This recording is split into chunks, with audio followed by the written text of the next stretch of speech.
Ketua Umum Partai Solidaritas Indonesia, Kaisang Pangarep, melanjutkan safari politiknya dengan berkunjung ke kantor DPP Golkar. 1 jam melakukan pertemuan tertutup, Ketua Umum Partai Golkar Erlangga Hartarto dan Ketua Umum PSI Kaisang Pangarep belum menghasilkan kesepakatan apakah Kaisang akan diusung di Pilkada Jakarta atau Jawa Tengah. Yang jelas, Golkar siap mendukung apapun pilihan putra bungsu Presiden Jokowi itu nantinya. Jika Kaisang memutuskan maju di Jakarta, Golkar siap menyodorkan kadernya Yusuf Hamka sebagai pendamping Kaisang. Tawaran Golkar itu dijawab Kaisang dengan meminta publik menunggu hingga Agustus mendatang. Apabila kesempatan itu ada dan Mas Kaisang siap untuk maju, Partai Golkar akan mendukung. Nah, untuk mendukung tadi Mas Ketum, Mas Kaisang, seandainya beliau memilih Jakarta, saya siapkan kader Partai Golkar yang sudah memalang melintang di infrastruktur, yaitu Babah Alun. Mana Babah Alun? Tapi balik lagi, ini kan politik sangat dinamis, khususnya di Jakarta, jadi kita tunggu aja sampai nanti akhir pendaftaran di 29 Agustus. Jika Kaisang Pangarep bersedia dipasangkan dengan Yusuf Hamka maju di Pilkada Jakarta 2024, Sekjen Partai Golkar Lodewijk Paulus menyebut Ridwan Kamil secara otomatis akan maju di Pilkada Jawa Barat. Apalagi hasil sejumlah survei menunjukkan elektabilitas Ridwan Kamil terus naik di Jawa Barat. Namun, keputusannya tetap akan dibicarakan dengan partai koalisi. Survei lebih awal, itu loh. Yang gimana kita lihat survei ini kecenderungannya meningkat. Yang jelaskan satu, kalau kita berbicara pilkada, tentunya kita melihat koalisi. Sementara itu, Ridwan Kamil menyebut Partai Golkar belum memutuskan apakah akan mengusung dirinya di Pilkada Jakarta atau Jawa Barat. Menurut Ridwan Kamil, nasibnya di Pilkada akan diputuskan Golkar beserta Parpol Koalisi Indonesia Maju dalam 1 hingga 2 minggu ke depan. Nggak bisa mengukur takdir dengan survei hari ini. Hari ini tinggi, belum tentu menang, hari ini rendah, belum tentu juga kalah, kan begitu. Nah, poinnya sekarang nggak usah terlalu ngomongin elektabilitas, karena bendera pertempurannya kan belum dimulai. Yang sekarang dilakukan adalah menghitung koalisi. Nah, perhitungan itu masih dihitung, khusus Jabar DKI belum diputus, karena masih pemilu. Kurang dari 2 bulan waktu pendaftaran pilkada, proses penentuan calon yang akan diusung semakin dinamis. Masing-masing partai tentu ingin menyodorkan jagoannya, meski potensi pecah kongsi koalisi jadi pertaruhannya. Tim Liputan Kompas TV. Pertemuan Ketua Umum Partai Solidaritas Indonesia Kaisang Pangarep dengan Ketua Umum dan juga pengurus Teras Golkar Kamis kemarin ini memunculkan nama Yusuf Hamka yang akan diusung mendampingi Kaisang jika nantinya benar maju di Pilkada Jakarta. Dan jika Kaisang Yusuf Hamka jadi diusung di Jakarta, Golkar menyebut otomatis Ridwan Kamil akan maju di Pilkada Jawa Barat. Lalu seperti apa hitung-hitungannya? Sore hari ini di Rumah Pemilu kita bahas bersama dengan analis komunikasi politik dari Universitas Padjadjaran, ada Kunto Adiwibowo. Mas Kunto, selamat sore. Selamat sore. Yusuf Hamka ini kan jadi bargaining Golkar ya, supaya bisa tetap memajukan Ridwan Kamil di Jawa Barat, menurut Anda? Ya, kalau menurut saya kan memang ini masih lama ya Mbak ya. Tadi masih banyak jikanya. Jadi kan tadi juga keterangannya Pak Erlangga juga jika Mas Kaisang nanti kan gitu. Masih ada jika, masih ada nanti gitu kan. Jadi sebenarnya ini juga masih belum pasti apakah Kaisang akan benar-benar maju di Jakarta atau Jawa Tengah. Tapi kan kalau dari melihat usahanya dan ikhtiarnya Mas Kaisang dengan safari politik, lalu kemudian ikhtiarnya di MA gitu kan, tampaknya ya dia akan ke Jakarta, tapi dengan tentu saja melihat elektabilitas dan peluangnya untuk bisa bertarung dengan Anies Baswedan kan gitu.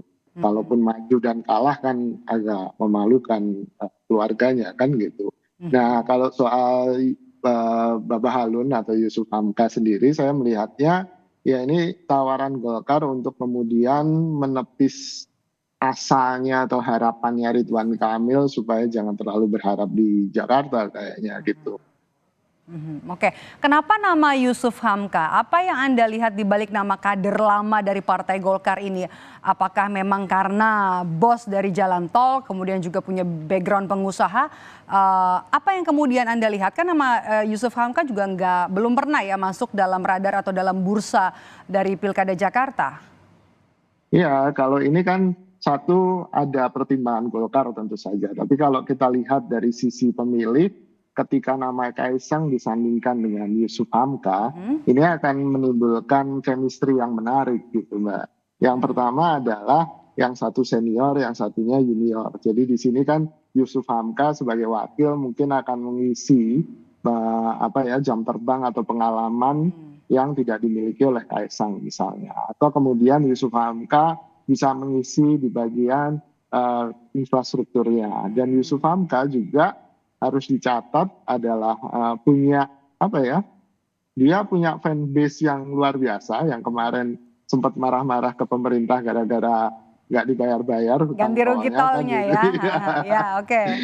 Dan cukup banyak simpatisan kan, dan di situ kan bisa menarik simpatisan Yusuf Hamka untuk memilih pasangan ini. Oke. Selama ini kan memang yang dinanti adalah rival yang sama-sama kuat dengan Anies Baswedan. Nanti kalau misalnya benar ada duet atau benar-benar terjadi duet Kaisang Yusuf Hamka maju di Jakarta, Anda lihat peluang menangnya gimana nih, Mas Kunto? Ya, saya melihat peluang Kaisang tetap ada, walaupun ya kita harus realistis ya, dalam hitung-hitungan di atas kertas mungkin elektabilitas Anies susah untuk dikejar ya sampai sekarang gitu. Tapi di lain sisi Kaisang dan di baliknya ada Pak Jokowi kan, di baliknya lagi ada Wakil Presiden terpilih Gibran kakaknya gitu kan, tentu nggak tinggal diam. Mereka pasti akan melakukan banyak manuver politik dan mungkin operasi-operasi untuk bisa memenangkan pasangan Kaisang dan mungkin siapapun wakilnya nanti di Pilkada DKI gitu. Anda melihat ini sebagai upaya Golkar untuk mengamankan Ridwan Kamil di Pilgub Jawa Barat atau memang benar serius untuk mengusung nama Yusuf Hamka berpasangan dengan Kaisang? Ya sebenarnya kan Golkar punya beberapa nama yang sudah ditugasi dari awal ya Mbak untuk Pilkada Jakarta. Ada nama-nama seperti kalau nggak salah Ridwan Kamil, Zaki, lalu kemudian satu lagi saya lupa. Menarik ya nama Ahmed Zaki juga menarik ya karena juga pernah punya pengalaman jadi bupati. Betul pernah jadi kepala daerah. Tapi kemudian ketika sekarang jadi Bapak Halun ini juga agak mengejutkan bagaimana dengan nasib surat tugas kemarin dan bagaimana hasil survei Bapak Halun, karena pasti kalau Golkar akan menggunakan survei sebagai salah satu ya, tentu saja bukan satu-satunya pertimbangan dalam memilih calon kepala daerah baik itu wakil maupun gubernur gitu Mbak. Oke. Itu kan kalau soal Jakarta ya. Nah kalau Kaisang Yusuf Hamka ini nanti diusung Golkar di Jakarta, kemudian bagaimana Anda membaca peluang RK di Jawa Barat? Ya sebenarnya peluang RK sangat besar di Jawa Barat.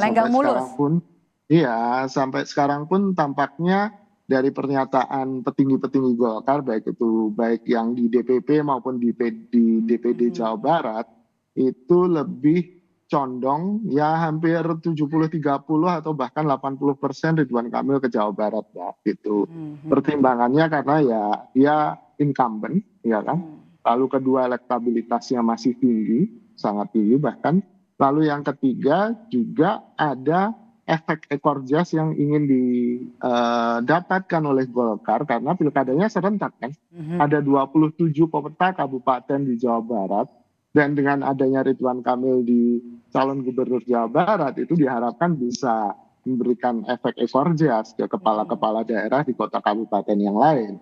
Dan itu tidak terjadi di Jakarta. Kalau Jakarta ya nggak ada pemilihan wali kota kan di Jakarta sehingga efek itu akan menjadi sia-sia tampaknya kalau Ridwan Kamil ke Jakarta gitu. Anda melihatnya gimana nih Mas Kunto, koalisi Indonesia Maju akan pecah kongsi nggak? Karena di Jawa Barat kan Gerindra lebih berat ya untuk mengusung Deddy Mulyadi dibanding ketimbang mengusung Ridwan Kamil. Ya tentu ada beberapa daerah yang pecah kongsi, Banten, Jawa Barat gitu kan. Itu kemungkinan akan pecah kongsi. Jawa Timur mungkin enggak, Jawa Tengah mungkin ya diusahakan tidak pecah gitu kan. Tapi kan yang jadi fokus kali ini adalah Jakarta. Karena Jakarta dianggap sebagai pertempuran gitu kan, karena dia akan jadi daerah khusus yang baru dengan beberapa masih jadi barometer lah ya. Betul, dan otoritas yang baru kan gitu, dan menarik untuk melihat bagaimana pertempuran tim versus yang lain itu tetap terjadi di Jakarta gitu. Masih sangat seksi ya, oke. Ketua Umum Partai Golkar nih Erlangga Hartarto kan beberapa kali bilang ya akan mengusung koalisi bersama, mengusung beberapa pilkada. Nanti kalau misalnya Kim memang solid di pilkada Jawa Barat, siapa nih yang Anda lihat jadi win-win solution? Pasangannya akan seperti apa? Ya agak repot ini Mbak, karena kan ada... Susah ya win-win solutionnya ya? Agak susah, karena Deddy Mulyadi itu mantan Golkar, jadi kan agak repot tuh kalau sama mantan biasanya gitu. Jadi sangat mungkin pecah kongsi. Sangat mungkin pecah kongsi. Oke, jadi tidak ada peluang untuk win-win solution dan pecah kongsi termasuk di beberapa daerah nanti di Pilkada 2024 ini ya Anda melihat ya, termasuk di daerah-daerah yang dianggap penting. Betul, karena dinamika politik di daerah akan berbeda.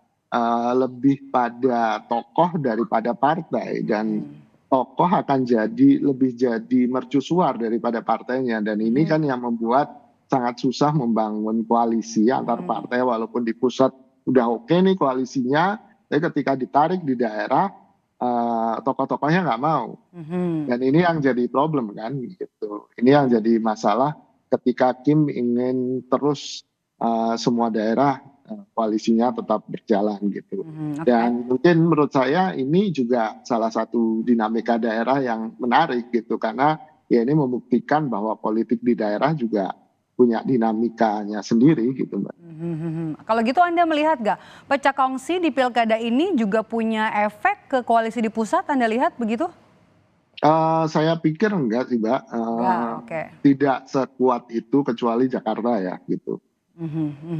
Oke, jadi memang kemungkinan ya, dan beberapa ketua umum juga memang sudah bilang meskipun juga dirasa bakal kuat koalisi Indonesia Maju nanti di beberapa daerah, kita tunggu saja nanti apakah memang benar koalisi Indonesia Maju akan berkoalisi kuat di beberapa pilkada serentak 2024. Kita masih nantikan pada saat waktu pendaftarannya. Terima kasih sudah bergabung bersama kami Mas Kunto, sehat selalu. Terima kasih.